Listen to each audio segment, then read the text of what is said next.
Success Baaghi, grand success. వేసిన plan 100% success అయింది. ఆ సాకేత్ ఆలోచనలో పడ్డాడు, తిరిగి నా లైన్లోకి వస్తాడు. ఇంత జరిగాక ఒక ఫోన్ కాల్తో నీ లైన్లోకి వస్తాడంటే నమ్మబుద్ధి కావట్లేదు హారతి. మన ప్లాన్ మీద మనకి నమ్మకం, మన మీద మనకి విశ్వాసం లేకపోతే ఎలా? లేక కాదే, అతను నీ మాట విన్నాడా? చాలాసార్లు ట్రై చేశా. ముందు లిఫ్ట్ చేయలేదు, తర్వాత లిఫ్ట్ చేశాడు. అంటే ఏంటి? 10% డౌన్ అయినట్టేగా. తర్వాత అరిచాడు, తిట్టాడు, కసి వెళ్ళగక్కాడు. అంటే 40% డౌన్ అయినట్టేగా. ఆ తర్వాత నేను చెప్పేది విన్నాడు. సో 100% డౌన్ అయినట్టే. నో డౌట్ భాగి. అతను నా దారికొస్తాడన్న నమ్మకం అయితే నాకు పూర్తిగా కలిగింది. చూడు హారతి, నిన్ను డిసప్పాయింట్ చేయాలని కాదు గాని ఇదంతా అవసరం అంటావా? అనవసరం అనుకుంటే చావడమే.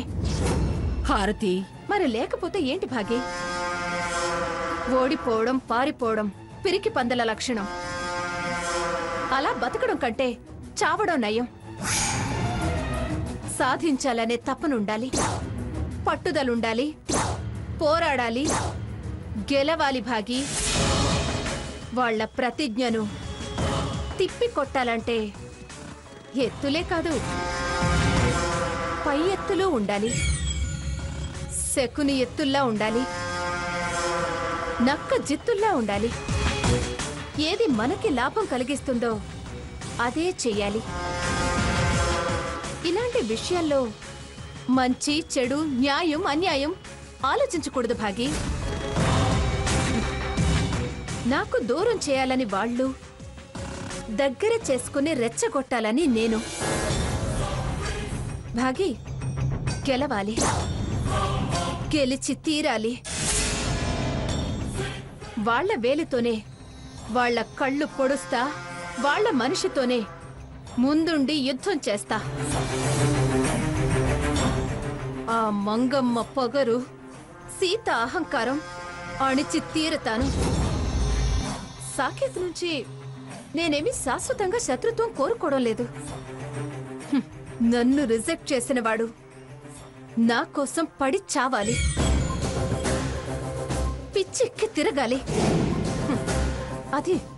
అది నా టార్గెట్. నా అంత గొప్పది లేదు, నా అంత తెలివిగలదే లేదు అని ఆ పిఠాపురం మంగమ్మ విర్ర వీగుతుంది కదా, పడేస్తా. ఎంత గొప్పగా ఫీల్ అవుతుందో అంత తక్కువగా చేసి ఫీల్ అయ్యేలా చేస్తా. బొబ్బిలి భాగీరథి ముందు చేతులు కట్టుకుని తప్పయింది, క్షమించు, నా మనవడికి నాకు భిక్ష వేయమని అడగాలి. ఆవిడ మనవరాళ్ళు, ఆ స్వర్ణ, సీత అందరూ నా ముందు మోకాళ్ల మీద నిలబడి కొంగు చాచి అడిగేలా చేస్తాను. అలా నేనన్నది చేసి చూపించకపోతే బొబ్బిలి నిత్య హారతినే కాదు. కానివ్వు, నిన్నే విషయంలో ఎప్పుడూ తప్పు పట్టను. నీ వెంటే నేనుంటాను. నీకేది తోస్తే అది చేసి.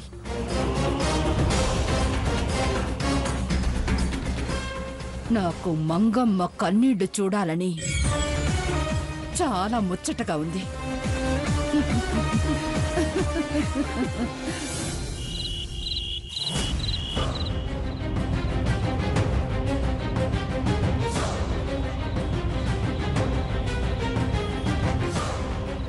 రేపే నిశ్చితార్థం అంటున్నారు.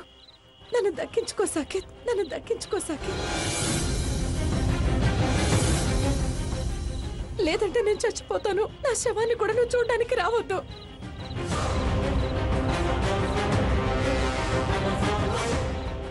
ఏంటి బావా అలా నిలబడి అటు ఇటు తిరుగుతున్నా? ఏం లేదు, నిద్ర పట్టడం లేదు. నిద్ర పట్టినంత ప్రాబ్లం ఏమొచ్చింది? ప్రాబ్లం ఏం లేదు, నా తప్పులు నేను గుర్తు చేసుకుంటున్నాను. ఎందుకంత తప్పుగా ప్రవర్తించి అందరినీ బాధ పెట్టానా అని, నా మీద నమ్మకం నేనే పోగొట్టుకున్నానా అని, ప్రేమగా అభిమానంగా చూసే గ్రానీ దగ్గర నుంచి అందరూ నన్ను అసహించుకునేలా ప్రవర్తించానా అని తలుచుకుంటేనే చాలా చాలా బాధగా ఉంది. తెలుసుకున్నావుగా, నిజంగా నీలో ఆ ఆలోచన మొదలైతే మళ్ళీ అటువైపు అడుగు వెయ్యవు బావా. తప్పు చేయవు. అమ్మమ్మ గారు నిన్ను ఇదివరకటి కంటే ఎక్కువగా చూస్తుంది, నెత్తిన పెట్టుకుంటుంది. బావా పడుకో. పశ్చాత్తాపం మొదలైతే పాపం తొలగిపోతుంది అంటారు. నువ్వు మారితే అందరం సంతోషిస్తాం. పడుకో బావా. వాళ్ళ స్వార్థం తెలుసుకోలేక పొరపాటు పడ్డావు. ఇప్పటికైనా తెలుసుకోగలిగావు కాబట్టి నీకే ఆలోచన వచ్చింది. చాలు, ఇది చాలు. ఈ ఇంట్లో మళ్ళీ సుఖ సంతోషాలు, ప్రేమ అనురాగాలు నిండడానికి. పడుకో బావా. ఇంకా వాళ్ళ గురించి ఆలోచించుకో. ప్రశాంతంగా కళ్ళు మూసుకొని పడుకో.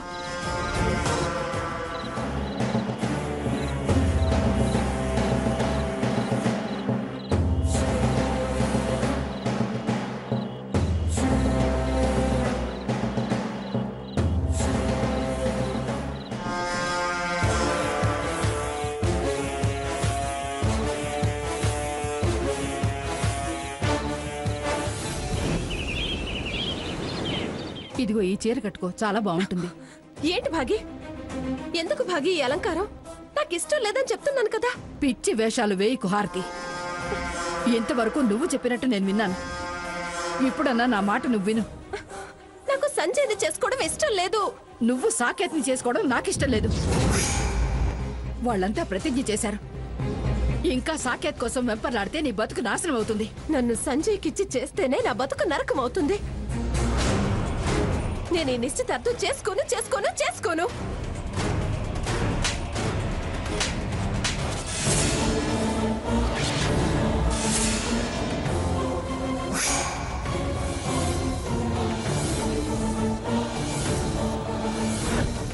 నువ్వు ఈ నిశ్చితార్థం చేసుకోకపోతే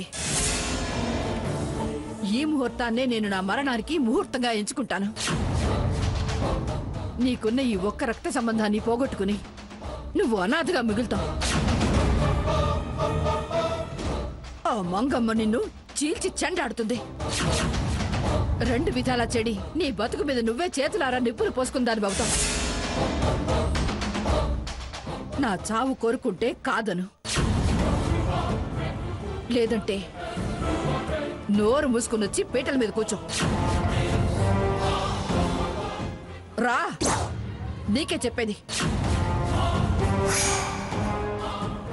సరే వస్తాను, నువ్వు వెళ్ళు.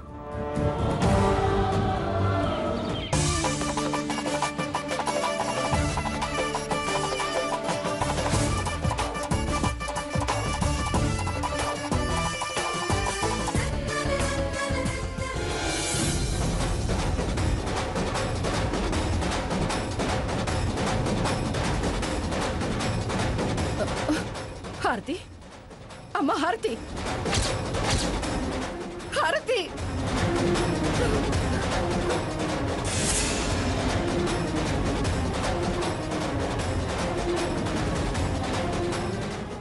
No. No.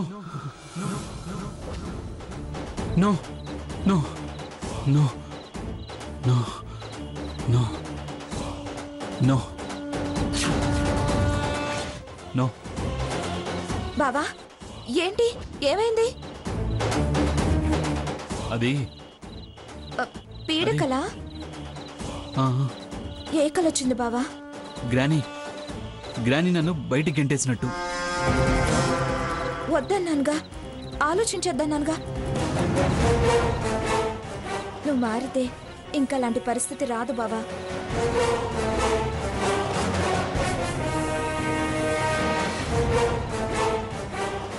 ఇదిగో ఈ మంచినీళ్ళు తాగి పడుకో. పీడకలలు నిజం కావు.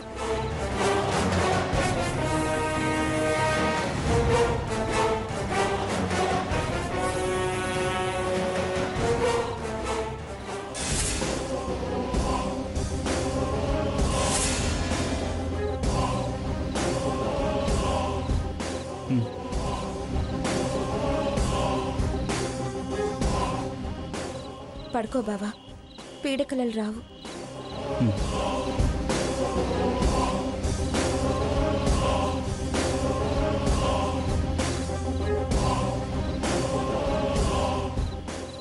పడుకో బావా, కళ్ళు మూసుకొని పడుకో.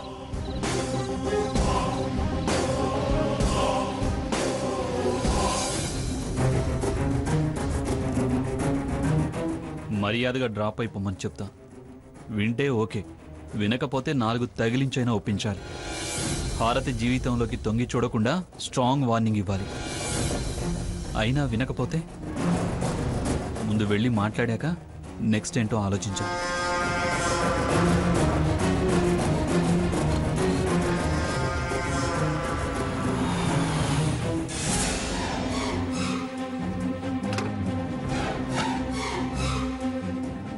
సంజయ్, సంజయ్, ఎవరు కావాలండి? సంజయ్ కావాలి. డాక్టర్ గారు లేరండి, బయటికి వెళ్ళారు. బయటికి వెళ్ళాడా? ఎక్కడికి? మేము అడగం కదా సార్. ఎప్పుడొస్తాడు? మాకు చెప్పారు కదా సార్. హాస్పిటల్ విజిట్కి వెళ్తే 2 అవర్స్ పడుతుంది. పర్సనల్ అయితే టైం చెప్పలేము. జనరల్గా రోజు ఈ టైంకి ఎక్కడికి వెళ్తాడు? హాస్పిటల్కి వెళ్తారు. మీ పేరు సార్? నీకు అవసరం లేదులే, నేనే కలుస్తా.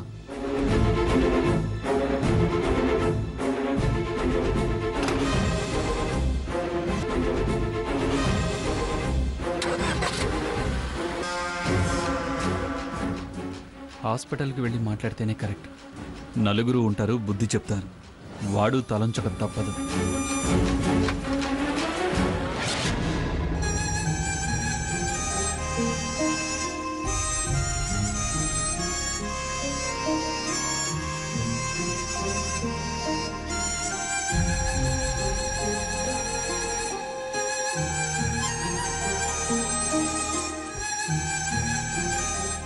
తాతయ్య గారు, రఘురామ్ ఏంటో 4 రోజులైనా ఇంకా రాలేదు. తనలో తాను కుమిలిపోతూ కాశీలోనే ఉన్నాడు తాతయ్య. వాడు శారదను మర్చిపోలేకపోతున్నాడమ్మా. అలా ఒంటరిగా మదన పడుతూ ఉంటే అత్తయ్య జ్ఞాపకాల నుంచి ఎప్పటికీ బయటపడలేడు. మర్చిపోమండలేదు కానీ అత్తయ్య కోరుకున్నట్టు తను ఎదగాలి. ఆమె ఆత్మకి తృప్తి కలిగించాలి. అత్తయ్య గారు మన కంటికి కనిపించకపోవచ్చు కానీ ఆవిడ ఆత్మ మనల్ని గమనిస్తూ మన వెంటే ఉంటుంది. తను అక్కడే దిగులుగా ఉంటే అత్తయ్య గారి ఆత్మ ఎంత బాధపడుతుందో తాతయ్య గారు. రఘురామ్ తనకు జన్మనిచ్చిన తల్లి రుణం తీర్చుకోవాలంటే ఆమె నీ కడుపున బిడ్డగా పుట్టాలి సీత. అప్పుడే ఆమె ఆత్మ సంతృప్తి చెందుతుంది. రఘురామ్ నలుగురితో కలిసి పనుల్లో పడితే గాని తన జ్ఞాపకాల నుంచి బయటపడలేడు. అవును, వాడితో మాట్లాడావా? మాట్లాడాను తాతయ్య గారు. 2 రోజుల్లో వస్తానని చెప్పాడు. వాడు రాగానే కాస్త ఆఫీస్ పనుల్లో పడితే వాడి మనసు తేలిక పడుతుందమ్మా. మీరు చెప్పింది కరెక్టేనండి. వాడు సాకేత్ కలిసి ఆఫీస్ పనులు చూసుకుంటూ ఉంటే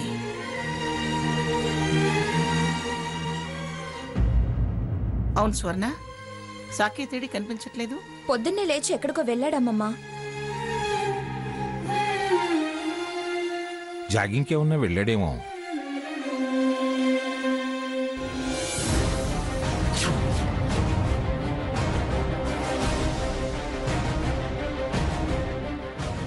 సంజయ్ గారేంటి ఇంత పొద్దున్నే మన ఇంటికి వస్తున్నారు?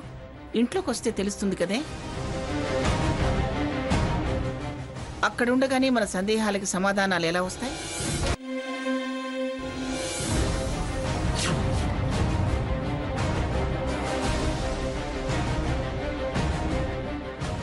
సంజయ్ గారేంటి ఇంత పొద్దున్నే మన ఇంటికి వస్తున్నారు? ఇంట్లోకి వస్తే తెలుస్తుంది కదే. అక్కడుండగానే మన సందేహాలకి సమాధానాలు ఎలా వస్తాయి? నమస్కారం అమ్మా. నమస్కారం సార్. నమస్తే, కూర్చో సంజయ్. ఏమిటి సంజయ్, రోజు హాస్పిటల్కి వెళ్లే ముందు నన్ను కలిసి వెళ్ళమని చెప్పానని ఇలా వచ్చావా? అవును మేడం, కొత్త జీవితంలోకి అడుగు పెట్టబోతున్నాను. మీ ఆశీర్వచనం కావాలి. నా ఆశీర్వాదమా? నిన్న భాగీరథీదేవి గారు మా ఇంటికొచ్చి నీకు అమ్మాయిని చూశాను. నాకు బాగా కావలసిన వాళ్ళ కూతురు. నా మనసులో ఓ అమ్మాయి ఉంది. మా హారత. అయితే నిరభ్యంతరంగా హారతిని నీకిచ్చి పెళ్లి చేస్తాను. మంచిలో చూసి కబురు పెడతాను. నువ్వు నీ తరపున పెద్దవాళ్ళని పిలుచుకో.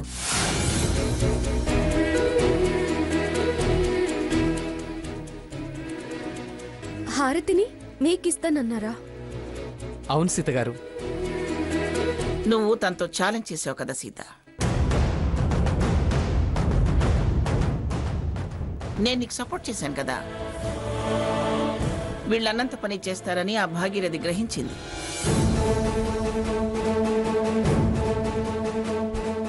నా సంగతి దానికి బాగా తెలుసు కదా, అందుకే దడిచింది.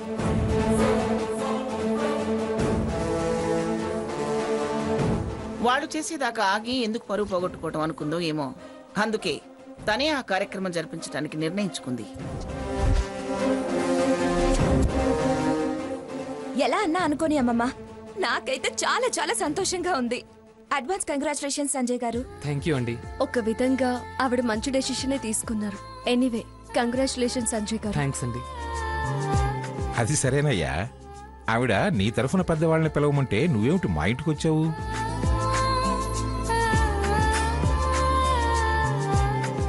ఓహో, ఊరెళ్ళొస్తానని చెప్పడానికి వచ్చావా?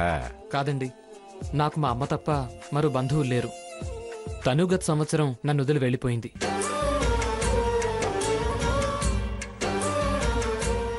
ఆర్థికంగా అంత లేనోళ్ళం కాకపోయినా మా వాళ్ళందరికన్నా కాస్త తక్కువ ఉన్న వాళ్ళం.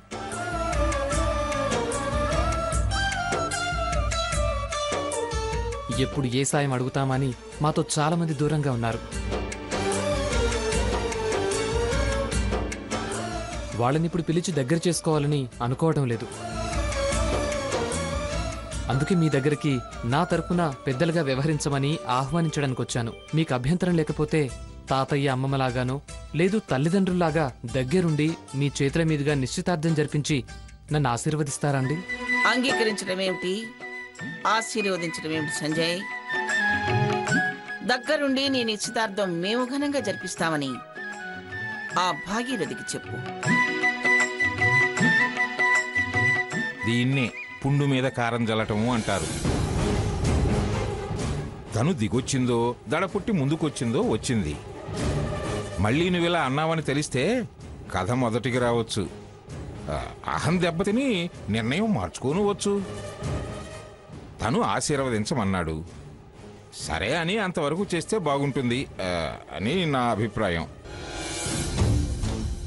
అవునమ్మమ్మ గారు, తాతయ్య గారు చెప్పినట్టు పెద్దవారుగా మీరిద్దరూ సంజయ్ గారి తరఫున వెళ్ళి ఆశీర్వదిస్తే సరిపోతుంది.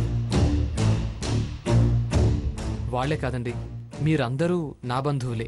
అందరూ తప్పకుండా ఎంగేజ్మెంట్కి రావాలి. తప్పకుండా వస్తాం. హారతితో నీ ఎంగేజ్మెంట్, పెళ్లి దగ్గరుండి జరిపిస్తాం. ఆడపడుచు కట్నం మాత్రం నాకే ఇవ్వాలి. ఇదొక్కర్తి కట్నాలు కానుకల పిచ్చిది. సరేనయ్యా సంజయ్, అలాగే వస్తాం. నీ ఏర్పాట్లు నువ్వు చేసుకో. చాలా చాలా థ్యాంక్స్ అండి. పిలిచి పెద్దరికాన్ని కట్టపెడుతూ థ్యాంక్స్ అంటావేమిటయ్యా? థ్యాంక్స్ అని మేమందరం మీకు చెప్పాలి సంజయ్ గారు. అమ్మా, మీరు దీవెనలు అందిస్తే చాలండి. మంగమ్మ గారు లాంటి పెద్దలు నా తరపున నిలబడటం నాకెంతో గొప్పతనం కలగజేస్తుంది.